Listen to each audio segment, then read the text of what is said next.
എബ്രായ ലേഖനകർത്താവ് 6-ാം അധ്യായത്തിൻ്റെ പ്രാരംഭവാക്യത്തിൽ ഇങ്ങനെ പ്രബോധിപ്പിക്കുന്നു: let us go on and become mature in our understanding. പരിജ്ഞാനപൂർത്തി പ്രാപിപ്പാൻ ശ്രമിക്കുക. മറ്റൊരു വിധത്തിൽ പറഞ്ഞാൽ, നമ്മുടെ ധാരണകളിൽ പക്വത ഉണ്ടായിരിക്കണം. എന്നാൽ ഇന്ന് ആത്മീയരെന്ന് പറയുന്നവരിൽ പോലും പക്വതയില്ലായ്മ കാണുവാൻ കഴിയും. ആത്മീയത്തിൽ വളരെ പ്രായമായവരിൽ പോലും ശിശുസഹജമായ ചിന്തകളും ഇടപെടലുകളും സംസാരങ്ങളും കാണുവാൻ കഴിയും. Maturity doesn't come with age. പക്വത എന്നത് പ്രായത്തിനനുസരിച്ച് വരുന്നതല്ല, പകരം യേശു കർത്താവിൽ വളരുന്നതിലൂടെ പ്രാപ്യമാക്കുന്നതാണ്. തിരുവചനം പറയുന്നു, എഫേസ്യർക്ക് എഴുതിയ ലേഖനം 4-ാം അധ്യായം 14-ാമത്തെ വാക്യം: കാറ്റിനാൽ അലഞ്ഞുഴലുന്ന ശിശുക്കളായിരിക്കാതെ സ്നേഹത്തിൽ സത്യം സംസാരിച്ചുകൊണ്ട് ക്രിസ്തു എന്ന തലയോളം സകലത്തിലും വളരുവീൻ. ചുരുക്കത്തിൽ, ആത്മീയ പക്വത സമം ക്രിസ്തുവിനെ പോലെയാകുക. നമ്മെല്ലാവരും ആത്മീയത്തിൽ പൂർണ്ണ പക്വത പ്രാപിച്ചുവോ എന്ന് ചോദിച്ചാൽ ഇല്ല എന്നായിരിക്കും ഉത്തരം. കാരണം നാം ഓരോ ദിവസവും ക്രിസ്തുവിൽ വളർന്നുകൊണ്ടിരിക്കുകയാണ്. നാം ക്രിസ്തുവിനെ മുഖാമുഖം കാണുന്നതുവരെ അത് തുടർന്നുകൊണ്ടിരിക്കും.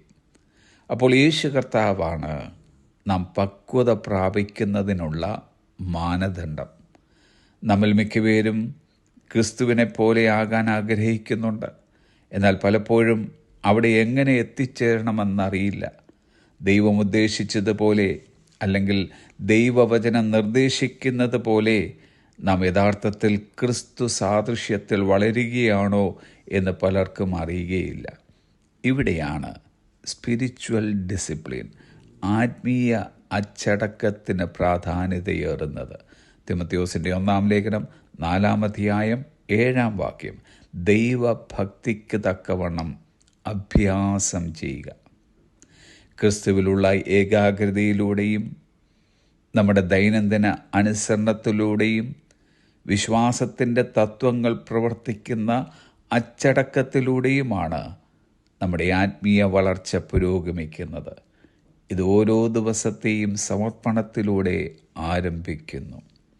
നാം ക്രിസ്തുവിന് കൂടുതൽ കീഴടങ്ങുമ്പോൾ നാം സ്വയം താഴുകയും ക്രിസ്തു നമ്മിൽ ഉയർത്തപ്പെടുകയും തന്നിമിത്തം അത് നമ്മെ ആത്മീയ പക്വതയിലേക്കും നയിക്കുന്നു. ഓസ്വേൾഡ് ചേംബേഴ്സ് പറഞ്ഞതത്രേ: spiritual maturity is not reached by the passing of the years, but by obedience to the will of God. ആത്മീയ പക്വത കൈവരിക്കുന്നത് വർഷങ്ങൾ കടന്നു പോകുമ്പോഴല്ല, മറിച്ച് ദൈവഹിതത്തോടുള്ള അനുസരണത്തിലൂടെയാണ്. Have a pleasant